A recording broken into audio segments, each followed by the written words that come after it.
விஜயபாஸ்கர் பதவி கொடுக்கப்படல. எடப்பாடி பெருந்தன்மையா கொடுத்திருக்கலாம். அவரை விட்டுறக்கூடாது. அவரை பழைய கௌரவத்தோட நடத்துனுங்கிற பெருந்தன்மையா பெருஞ்சர் அண்ணா பெருந்தகை மாதிரி மறப்போம் மன்னிப்போம்ங்கிற இதுல எடப்பாடி பழனிசாமி போயிருக்கணும். ஜெயலலிதா இருந்த மாதிரி தன்கிட்டே இருக்கணுங்கிற மாதிரி எதிர்பார்த்தாங்க. அப்படின்னா வெற்றி திருமகளா இருந்தாங்க ஜெயலலிதா. தோல்வி சந்திச்சாலும் அதிக வெற்றியில இருந்தாங்க. நீங்க அந்த வெற்றியை கொடுக்கல. மிதுன் பழனிசாமி இது என்ன ஒரு புது யுக்தியா எடப்பாடி பழனிசாமி எடுக்கிறாரா? மிதுன் பழனிசாமி மூலமா தான் அதிமுக என்ன இருக்க செல்வாக்கு காப்பாற்றப்படும். அது மிதுன் பழனிசாமி தலைமை ஏற்றாதான் முடியுங்கிறது 100% உண்மை. சிவி சண்முகம் சொல்றாரு, பாமக இல்லைன்னா அதிமுக இதை கூட ஜெயிச்சிருக்காரு அப்படிங்கிறாரு.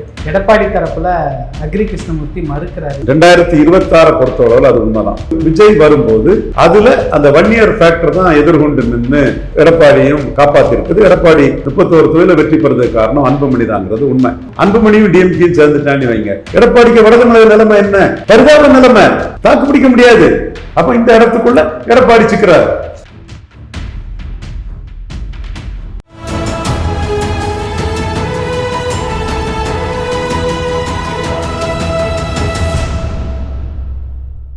தமிழகம் நேயர்களுக்கு வணக்கம். இன்று நம்முடைய மூத்த அரசியல் விமர்சகர் திரு ரவீந்திரன் துரைசாமி அவர்கள் இணைந்துள்ளார். சார் வணக்கம். சார் வணக்கம் தம்பி. எப்படி இருக்கிறீங்க சார்? நல்லா இருக்கு தம்பி. நல்லா இருக்கீங்களா? ரொம்ப நல்லா இருக்கிறேன் சார். விஜயபாஸ்கர் பதவி கொடுக்கப்படல, அவங்க ஏத்துக்க முடியுமா? எடப்பாடி பெருந்தன்மையா கொடுத்திருக்கலாம். தப்பு பண்ணிட்டாங்க. 32 வரல, 25க்குள்ள ஜோசப் விஜய் முதலமைச்சர் பார்த்துமே அதை 25க்குள்ள நிறுத்தி 32 போகாம தடுத்தது எடப்பாடிக்கு வெற்றி தான். முதலமைச்சரை மீறி 3வது இடத்துல இருக்கக்கூடிய எடப்பாடி அதில் வெற்றி பெற்றிருக்கிறார். பட் அவங்களுக்கு செல்வாக்கு இருக்கு. உள்ளாட்சி தேர்தலில் சாதிச்சவர், நல்ல ஓட்டு எடுத்தவர். அப்ப அவரை விட்டுறக்கூடாது. அவரை பழைய கௌரவத்தோட நடத்துனுங்கிற பெருந்தன்மையா பெருஞ்சர் அண்ணா பெருந்தகை மாதிரி மறப்போம் மன்னிப்போம்ங்கிற இதுல எடப்பாடி பழனிசாமி போயிருக்கணும். அதுல அவரு கொஞ்சம் இவங்களெல்லாம் மட்டம் தட்டி ஜெயலலிதா கிட்ட இருந்த மாதிரி தன்கிட்டே இருக்கணுங்கிற மாதிரி எதிர்பார்த்தாங்க. அப்படின்னா ஜெயலலிதா எல்லாரும் வெற்றியை தேடி கொடுத்தாங்க. டக்குனு மருங்காபுரி மதுரை கிழக்குல வெற்றி பெற்றாங்க. எல்லாத்தையும் அமைச்சராக்குனாங்க. வெற்றி திருமகளா இருந்தாங்க ஜெயலலிதா. தோல்வி சந்திச்சாலும் அதிக வெற்றியில இருந்தாங்க. நீங்க அந்த வெற்றியை கொடுக்கல. இப்ப நீங்க அப்படி கொடுப்பீங்கன்னா உங்களை ஏத்துக்கிட்டு இருப்பாங்க. அது இல்லாத பட்சத்துல நீங்க பெருந்துறை எலெக்ஷன் நடத்தணும். வேலுமணி இல்லாம எப்படி நடத்துவீங்க? பெருந்துறை இடைத்தேர்தல் என்னைக்குனாலும் வருது. வெள்ளாள கவுண்டர். இப்போ நீங்க நான் சொன்னது மாதிரி ஆட்சி மாற்றத்தில் பாதிக்கப்பட்ட சமூகம் வெள்ளாள கவுண்டர் சமூகம் தான். அதிமுக அவங்க தான். திமுகவும் அவங்கள வச்சுதான் நடத்தினாரு மு.க. ஸ்டாலின். செந்தில் பாலாஜி ஒரு மேற்கு மண்டலத்தில் வெரி பவர்ஃபுல்லான இதுல இருந்தாரு. இவர் வெள்ளக்கோயில் சாமிநாதன், முத்துசாமி 2 பேரும் தோத்துட்டாங்க. ஒட்டஞ்சத்திரம் சக்கரபாணி அவர் ஜெயித்துட்டார். அவரு செல்வாக்கு இருக்கு. அவருக்கு இவருக்கு நல்ல ஆர்கனைசரா இருக்கிறார். அப்போ 4 வெள்ளாள கவுண்டரை மையமா வச்சுதான் அங்க அரசியல் நடந்தது. அப்போ வெள்ளாள கவுண்டர் முதலமைச்சராக இருந்த இடத்துக்குள்ள அவருக்கு எதிராக 4 பவர்ஃபுல் வெள்ளாள கவுண்டர் வச்சுதான் அரசியல் நடந்தது. அப்போ திமுகவும் அதிமுகவும் வெள்ளாள கவுண்டர் சென்ட்ரிக் பார்ட்டிஸ். அடுத்து பாஜக அண்ணாமலை, இவர் CP Radhakrishnan governor, vice president. அப்படி அவங்க அது நிறைய அந்த இதுக்குள்ள அவங்க பார்த்தாங்க. காங்கிரஸ் ஹார்ஸ் ட்ரேடிங் தப்புன்னு ஆணித்தரமா சொல்லி நீ எல்லாம் ஒரு ஆளாயான்னு மாணித்தாகுற நியாயத்தை பேச முடியாத என்னையா நான் ராகுல் காந்தி நியாயத்தை பேசணும்னு சகோதரி ஜோதிமணி அடிச்சு நிற்கிறாங்களே. இந்த ஆட்சி மாற்றம்ங்கிறது வெள்ளாள கவுண்டர்களுக்கு பெரிய அடியாயிட்டு. அதிக அரசியல் அதிகாரத்தை 2026 மே மாசத்துக்கு பிறகு இழந்த ஒரு சமுதாயம்னா அது கொங்கு வேளாளர் சமுதாயம் தான். அப்ப அதோட ரியாக்ஷன் அந்த கம்யூனிட்டிகிட்ட வரலாம். ஏற்கனவே நீங்க செங்கோட்டையனை தள்ளினால உள்ள பாதிப்பை, அண்ணாமலையை நீக்கினால உள்ள பாதிப்பை அடையிற மாதிரி தான் நீங்க அடைவீங்க. அதே மாதிரி மறப்போம் மன்னிப்போம்னு அண்ணா பாதையில போயிருக்கலாம். அது இல்லாம அவரை ஒண்ணுமில்லன்னு காட்டும் போது அவர் வெகுண்டு எழுதுறாரு, அன்புமணியால தான் 31 வந்ததுன்னு கடுமையான ஒரு வார்த்தையை போட்டு, அந்த வார்த்தை தவிர்த்திருக்கலாம். பட் அந்த கடுமையான வார்த்தையை போட்டு சிபி சண்முகம் பேசுறாரு. மிதுன் பழனிசாமி என்ன கணக்கு சார்? எடப்பாடி ஏற்கனவே அதிமுக கரையுது அப்படின்னு ஒரு விமர்சனம் இருக்கு. எல்லாரும் தாவேகா பக்கம் வராங்க. இது என்ன ஒரு புது யுக்தியா எடப்பாடி பழனிசாமி எடுக்கிறாரா, இல்ல வாரிசு அரசியலை எப்படி அது புரிஞ்சுக்கிறது? மிதுன் பழனிசாமி மூலமா தான் அதிமுக என்ன இருக்க செல்வாக்கு காப்பாற்றப்படும். ஐயா எடப்பாடி பழனிசாமி நீண்ட காலம் வாழணும். அது நம்ம மனப்பூர்வமா எந்த மனசுல ஒரு சிறு மாசு கூட இல்லாம அவரை மனப்பூர்வமா நம்ம வாழ்த்துறோம். அந்த மாதிரி அவர் இதுக்கு பிறகு அந்த அரசியல்லாம் பேசக்கூடிய கீழ்த்தரமான அரசியலை நம்ம 30 ஆண்டு கால அரசியலை என்னைக்கு நம்ம பேசினதில்லை. கலைஞருக்கு ஒரு தவறு நடக்குன்னு சொன்னா அவன் நினைக்கிறவன் கலைஞருக்கு முன்னாடி போயிடுவாங்கிற கருத்தை நாம் சொல்லக்கூடியோம். அதே மாதிரி ஐயா எடப்பாடி பழனிசாமி ரொம்ப நாள் அரசியல் பண்ணணும், ஆரோக்கியமா நீண்ட நாள் வாழணுங்கிறது நமக்கு எந்த மாறுபட்டதும் இல்லை. ஐயாவை நம்ம வாழ்த்துறோம். பட் என்னைக்குனாலும் சரி அந்த கட்சி நாளைக்கு நிலை பெற்று நிற்கணும்னா மிதுன் பழனிசாமி பின்னாடி தான் நிற்க முடியும், அல்லது நிற்காது. ஏன்னா இப்போ ஜெயலலிதாமையார் அதிமுக ஐயங்கார் லேடி அவங்க அவங்க அண்ணன் மகா தீபா ஜெயக்குமார் அவங்க ஜேர்னலிசம் படித்தவங்க, ரொம்ப எஃபெக்டிவான திறமசாலி. அவங்கள ஒரு கொள்கை பரப்பு செயலாளரை வச்சிருப்பாங்கன்னா இன்னைக்கும் அதிமுக தான் ஆட்சி. அதிமுக ஒரு 45 விழுக்காடு பலம் கொண்ட ஒரு சக்தியாட்டு காஸ்ட் நியூட்ரல் தீபா ஜெயக்குமார் தலைமையில் நின்று இருக்கும். அது ஜெயலலிதாவுக்கு ஒரு வாரிசு அந்த இடத்துக்குள்ள வராத சூழ்நிலையில், வாரிசு இல்லாததுனால என்ன ஆகிப்போச்சு, டக்குன்னு சசிகலா, தினகரன், நடராஜன், எடப்பாடி பழனிசாமி, ஓபிஎஸ் எடப்பாடி பழனிசாமி, இப்படி 2-3 மோதல் போக்கெல்லாம் உருவாகி கடைசியா 20 விழுக்காடுக்கு போயிட்டு இப்போ அது சிவி சண்முகன் அடுத்த ஒரு மோதல் போக்கு. அப்போ நீங்க தீபா ஜெயக்குமாருக்கு ஒரு இடத்த கொடுத்துருப்பாங்க. ஆனால் இன்னைக்கு சிவி சண்முகம் உட்பட எல்லாருமே ஜெயலலிதா இடத்துல தீபா ஜெயக்குமார் இருந்திருப்பாங்க. அவர் ஆட்சி அறிவினையில் அவங்க சிஎம்மாக இருந்திருப்பாங்க. இவங்கெல்லாம் அமைச்சராக பவர்ஃபுல்லாக இருந்திருப்பாங்க. ஸோ ஒரு காஸ்ட் நியூட்ரல் பிராமின் கம்யூனிட்டி எதிர்ப்பு இல்லை, அந்த இதில் அப்படி ஓடி இருக்கும். அதே ஒரு சூழ்நிலைக்குள்ள இன்னைக்கு எடப்பாடி பழனிசாமிக்கு என்னைக்கு சக்சஷன் பண்ணாலும் எடப்பாடிக்கு பழனிசாமிக்கு பிறகு இருக்கிற ஓட்டும் செதறி சின்ன பின்னமா போகாம ஓரளவு இருக்கிற ஓட்டு தாக்கு பிடிக்கணும்னா அது மிதுன் பழனிசாமி தலைமை ஏற்றாதான் முடியுங்கிறது 100% உண்மை. ஐயரும் நாடாரும் என்ன செய்ய முடியும்னு மிதுன் பழனிசாமி கேட்டதுக்கு தான் நம்ம 2024 நெல்லை, தூத்துக்குடி, கன்னியாகுமரியில் களத்தில் இறங்கி டெபாசிட் இழக்க செய்வோம், யாருன்னு காட்டுவோம்னு நினைச்சு நம்ம காட்டணும். பட் யதார்த்த உண்மையை ஒரு சூழ்நிலை நம்ம என்னைக்கு மறைச்சி பேச மாட்டோம். நியாயத்துக்கு புறம்பா நீங்க பாத்தீங்கன்னா ஷேக் அப்துல்லா, ஃபருக் அப்துல்லா, உமர் அப்துல்லா, இது ஐஎன்எல்டி, அகாலிடல், சந்திரசேகர் ராவ், தென் ஒய்எஸ்ஆர் காங்கிரஸ், தெலுங்கு தேசம், எல்லா மாநில கட்சிகளும் பாருங்க வாரிசு கட்சி தான் நிலைச்சிருக்கு. முன்ன பின்ன இருக்கலாம், அது வேற விஷயம். வாரிசு கட்சி தான் நிலைச்சிருக்கு. நீங்க அசாம் கணேச பரிஷத்து என்னாச்சு?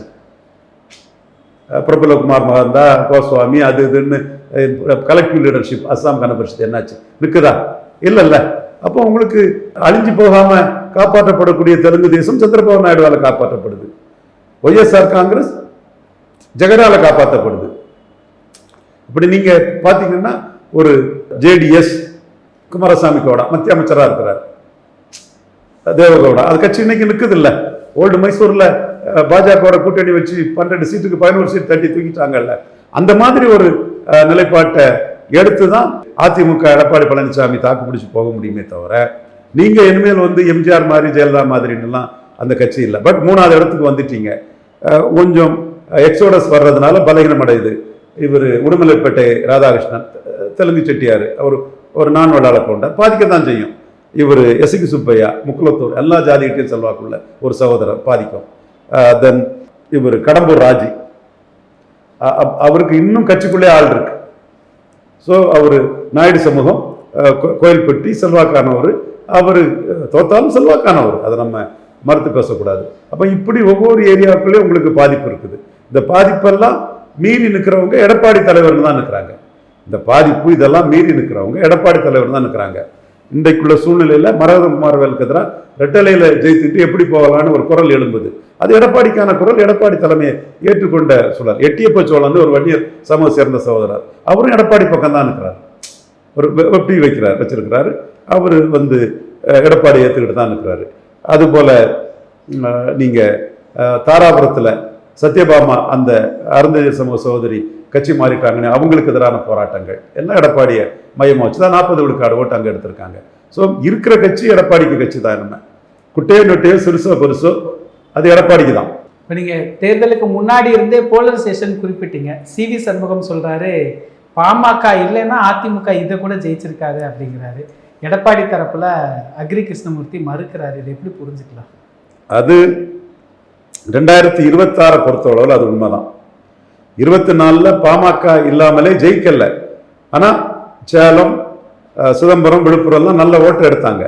3வது ஒரு விஜய் வரும்போது அதுல அந்த வன்னியர் ஃபேக்டர் தான் எதிர்கொண்டு நின்று எடப்பாடியும் காப்பாத்திருக்குது. எடப்பாடி 31 தொகுதியில் வெற்றி பெறதுக்கு காரணம் அன்புமணி தாங்கிறது உண்மை. நீங்க எடப்பாடி முன்னாடி சேர்த்தது பழைய வரலாறுகள் எல்லாம் சொல்றாங்க, அதுல நான் மறுக்க வரல. பட் 26ல என்ன விஜய் என்டர் பண்ணும்போது உங்க நிலைமை என்ன? இப்போ சப்போஸ் திருமாவளவனை திராவிட முன்னேற்ற கழகம் காட்டுமன்னார் கோயிலில் நிற்கிறதுக்கு அனுமதிச்சிருப்பாங்கன்னா அது வேற மாதிரி போலரைஸ் ஆயிருக்கும். திமுகவோட பின்னடைவை சந்திச்சிருக்காரு. அது திருமாவளவன், ரெட்டியார், நாயுடு, உடையார், வேளாளர் வாக்கெல்லாம் வன்னியர் அணியான அதிமுக அணிக்கு போயிருங்கிற மாதிரி ஒரு தோற்ற உறவும் திமுக பயந்துட்டாங்க. திருமாவளவன் வந்து காண்டாட்டாங்க. அது அட்டர்னி புரீஸ்வரர் வாக்கு வந்து விஜய்க்கு பெரிய அளவில் கிடைச்சி போச்சு. இப்போ இந்த இதில் வன்னியர் வாக்குகள் வந்து எடப்பாடி கிடைக்கிறதுக்கு வந்து அன்புமணி முக்கிய காரணம். இன்னைக்கு வந்து நிலைமை மாறிட்டு. நீங்க வந்து 2026க்கு முன்னாடி இதே அரசியல் களம் அன்புமணியா டாக்டர் ராமதாஸான்னு இருந்தது. இப்போ டாக்டர் ஐயாவுக்கு ஸ்டாச்சர் இருக்கு, மக்கள் செல்வாக்கு என்ன இல்லை நில். காலம் ராமதாஸை எங்க கொண்டு நிறுத்திட்டு பாருங்க, எங்க கொண்டு நிறுத்திட்டு பாருங்க. ஐயா அரசியல் பிழைத்தவருக்கு அறம் கூற்றாகும். பட் நம்ம அவரால் தான் நம்ம பாப்புலர் ஆனோம். இன்னைக்கு நம்ம இருந்து இங்கே பேசுகிறோம்னா நார்வேல இருந்த நம்ம தமிழ் மண்ணுக்குள்ளே பாப்புலர் ஆனதுக்கு ஐயா தான், ஐயாவோட சக்தி தான். அதுக்கு நன்றி கடன் பட்டவங்க. ஐயாவே நம்ம தூக்கி விட்டோம். ஐயாவும் அழிக்க நினைக்கும் போது ஐயாவே தூக்கி விட்டோம். அதுக்கு ஐயா ஓகே, அது நடந்த கதை. பட் அவரோட ஸ்டேச்சர் பெருசு, அவரோட வரலாறு பெருசு. ஆனால் அவரோட இன்னைக்குள்ள நிலைமை என்ன பாருங்க, ஒரு மக்கள் சக்தி இல்லைங்கிற லெவலுக்கு ஆயிட்டார். என்ன போராடுவார், எப்படி போராடுவார், போர்க்குணம் கொண்டவர் தான். அவர்கிட்ட இருந்து இயல்பாட்டே நமக்கு ஐயா தாண்டி நடார்ந்து படித்த போர்க்குணம் தான் நமக்கு மெயின். அதே மாதிரி ஒரு போர்க்குணம் கொண்ட டாக்டர் ஐயா கூட தான் நம்மளும் நின்னோம். அவரும் போர்க்குணமான 6 வருடமானாலும் என்ன 60 வருடமானாலும் சொன்னவர் தான் ஐயா. ஆனால் இன்னைக்கு அவருக்கு நிலைமை என்ன பாருங்க, he ceases to be a political force, ஒரு அரசியல் சக்தி அல்ல ஐயாங்கிற லெவல் ஆகிப்போச்சு. அப்போ ஒரே வன்னியர் லீடர் யாரு, அன்புமணி ராமதாஸ். நீங்க அன்னைக்கு ராமதாஸை காட்டி 18 சீட்டுக்குள்ள அன்புமணியை நிறுத்திட்டீங்க. இன்னைக்கு வட தமிழகத்துல அன்புமணி ஒரு டிசைடிங் ஃபேக்டராக இருக்கிறாரு. இப்போ நீங்க 31 சீட்டு ஜெயித்த இடத்துக்குள்ள அன்புமணி வந்து திமுகவோட கூட்டணி போயிட்டாருன்னு வைங்க. அன்புமணி ஸ்டாலின் வந்து அவரோட அந்த ஜாதிவாரி கணக்கெடுப்பு கூட்டத்துக்கு நேரே பேசி நன்றி தெரிவிச்சிட்டாரு. எடப்பாடி தெரிவிச்ச மாதிரி தெரியல, அல்லது கட்சி நிர்வாகிகள் அனுப்பியிருக்கலாம். ஸ்டாலின் முத தெரிவிச்சிட்டாரு. அப்போ திமுக ஆப்ஷன் அன்புமணிக்கு ஏறிட்டு, அப்போ அன்புமணியும் டிஎம்கேயும் சேர்ந்துட்டான்னு வைங்க. எடப்பாடிக்கு வட தமிழக நிலைமை என்ன, பரிதாப நிலைமை, தாக்கு பிடிக்க முடியாது. 2 டேஞ்சருங்க. விஜயால எடப்பாடி ஜாஸ்தி பாதிக்கப்படலை, 20 விழுக்காட 21 விழுக்காடா எடுத்துட்டாரு. பட் அன்புமணி திமுக கூட்டணி வந்துட்டுன்னா வடதமிழத்தில் எப்படி ஃபைட் பண்ணுவாரு? அதைத்தான் சிபி சண்முகம் வந்து மாறிய சிச்சுவேஷன்ல சொல்றாரு. நீங்க கடந்த காலத்தை சொல்லி அக்ரி கிருஷ்ணமூர்த்தி சிவி சண்முகம் மேலாம் ஒருமையா பேசுறாரு. ஒருமையா பேச வேண்டிய அவசியம் இல்லை. சிவிஎஸ் ஒருமையா பேசுவாரு. அவரும் அதை தவிர்க்கணும்.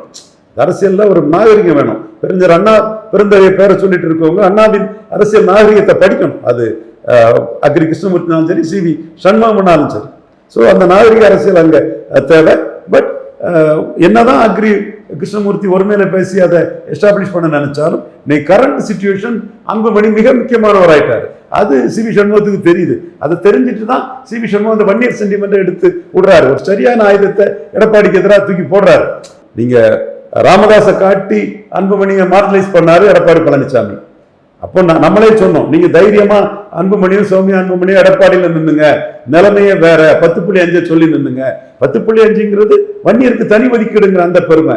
அது வன்னியர் நினைக்கிறாங்க எங்களுக்கு தான் அந்த ப்ரைடு இருக்குன்னு. அப்போ அந்த ப்ரைடோட இன்னைக்கு வேற வன்னியர் ஃபோர்ஸ் வந்து ஜெயகுரு ஃபேமிலி இருக்கிறாங்க, இவரு ஃபரோஸ் காந்தி நண்பர் இருக்காங்களா, அதெல்லாம் அமைப்புகள் தான்.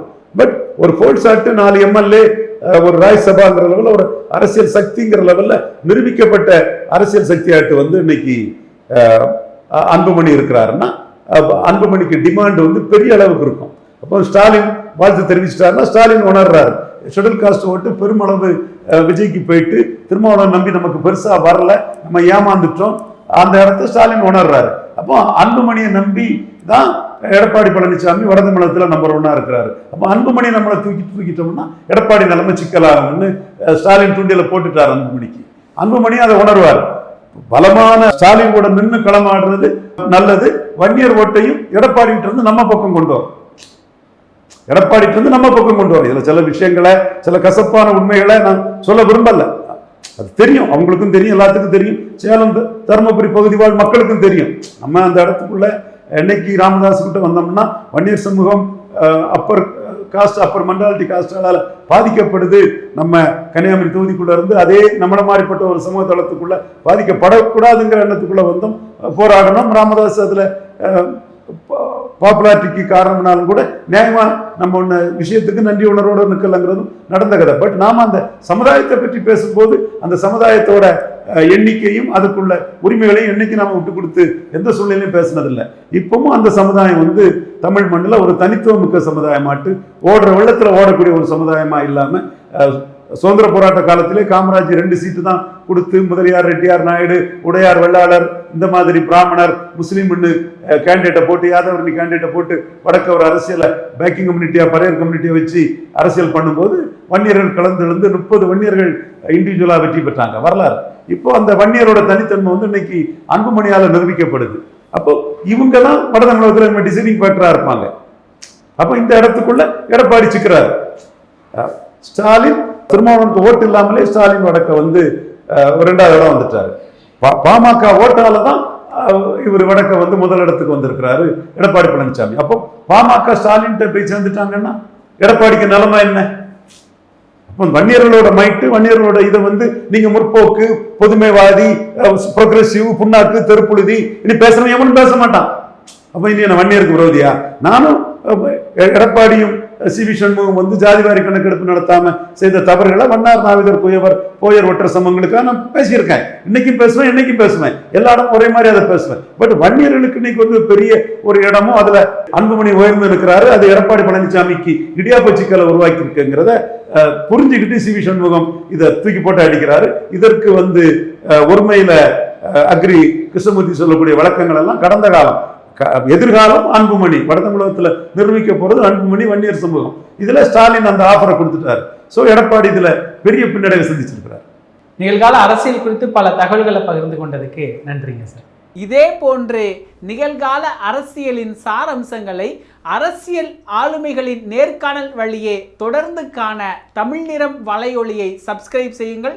தங்களின் மேலான கருத்துக்களை கருத்துளை பெட்டியில் பதிவிடுங்கள். நன்றி, வணக்கம்.